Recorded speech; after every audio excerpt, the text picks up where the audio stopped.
बोलो सरस्वती माई की, बोलो सरस्वती माई की, बोलो सरस्वती माई की, बोलो सरस्वती माई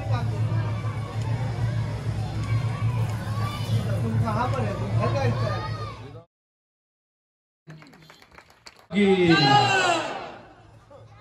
आगामी काल থেকে শ্রী পঞ্চমী সরস্বতী পুজো শুরু হচ্ছে। তার প্রাককালে আজকে আমরা মাতৃ প্রতিমার উদ্বোধন করলাম সবাই মিলে। কাশীপুরে এই পল্লীতে যেমন আবাল বৃদ্ধ বনিতা সবাই মিলে সরস্বতী পূজায় মেতে উঠেছেন। আমি না এলে হয়তো এটা বুঝতে পারতাম না। এখন আমি অনেক দূর থেকেই আসছি, প্রায় 3 ঘন্টার বেশি লাগলো আসতে। আর বাংলাদেশের বর্ডারে গেছিলাম সীমা দর্শন করতে।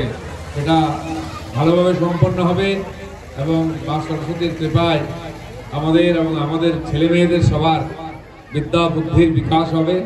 দেশ যেমন এগিয়ে চলেছে সব দিক দিয়ে, তার সঙ্গে তাল মিলিয়ে আমরা এগোতে পারব। ছোট ভাই দেবেন্দ্র যাদব আমাদের মাঝখানে উপস্থিত হয়েছেন, ছোট ভাই সোনু, কল্যাণ, আরো অনেক।